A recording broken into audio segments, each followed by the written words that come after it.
What if I told you that saving money could actually be making you poorer? Sounds crazy, right? Most people think the secret to financial success is putting more money into a savings account. But here's the thing. While your money sits there, inflation keeps eating away at its value every single year. Meanwhile, others people are using their money differently and building real wealth. So what's the better moves? Saving or investing? By the end of this video, you'll know exactly when to save, when to invest, and which one can help you reach financial freedom faster.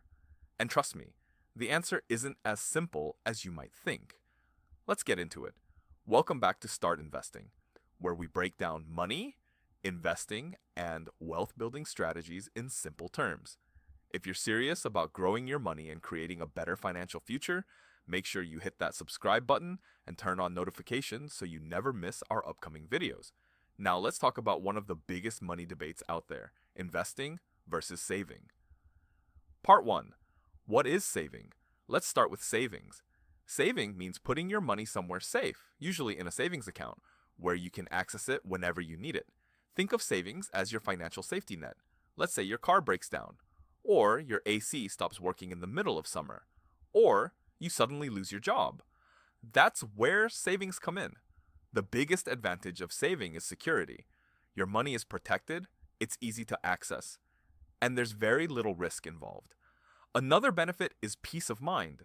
Knowing you have money set aside for emergencies can reduce stress and help you avoid debt. Savings are also great for short-term goals. Maybe you're planning a vacation, buying a new laptop, or saving for a down payment on a car. In situations like these, keeping your money in a savings account makes sense. But there's a downside. The money usually grows very slowly. Many savings accounts pay interest rates that barely keep up with inflation. So, while your balance might go up slightly, your purchasing power could actually go down over time. That's the biggest weakness of saving. It's safe, but it's not designed to make you wealthy. Part 2. What is investing? Now let's talk about investing. Investing means putting your money into assets that have the potential to grow over time. This could include stocks, index funds, ETFs, real estate, or other investments. Instead of your money sitting still, it's working for you. Imagine investing $100. That money could potentially earn returns. Then, those returns can earn more returns.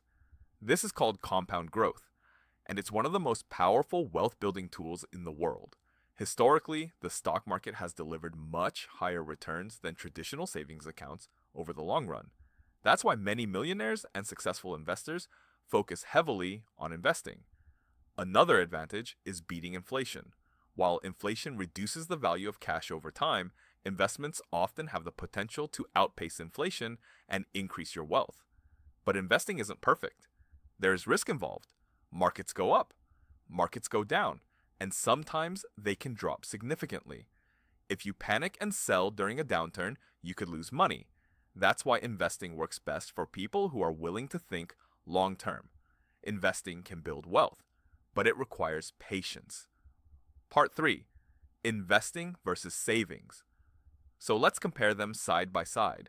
Savings offer safety, investments offer growth. Savings are great for emergencies, investments are great for long-term wealth. Savings provide quick access to your money. Investments may require time for your money to grow.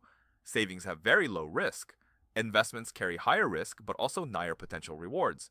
Think of savings as defense. Think of investing as offense. You need both to win the financial game. A lot of people make the mistake of choosing only one. Some people save everything and never invest. Their money stays safe, but it doesn't grow much. Others invest every dollar and have no emergency fund. Then when life happens, they are forced to sell investments at the worst possible time. The smartest approach is usually a combination of both. Build an emergency fund first, then invest consistently for the future. That's how many financially successful people manage their money. So, which one is better, saving or investing? The answer is neither, at least not by themselves. If your goal is short-term security, savings win. If your goal is long-term wealth, investing wins. But if you want both financial security and financial growth, you need a balance of the two. Save enough money to protect yourself from emergencies, then invest the rest to build wealth over time. That's the strategy that gives you the best of both worlds. If you found this video helpful, smash that like button, subscribe to start investing, and turn on notifications so every new video reaches you as soon as it's published. Also, drop a comment below. Are you currently saving more, investing more, or doing both? Thanks for watching, and we'll see you in the next video.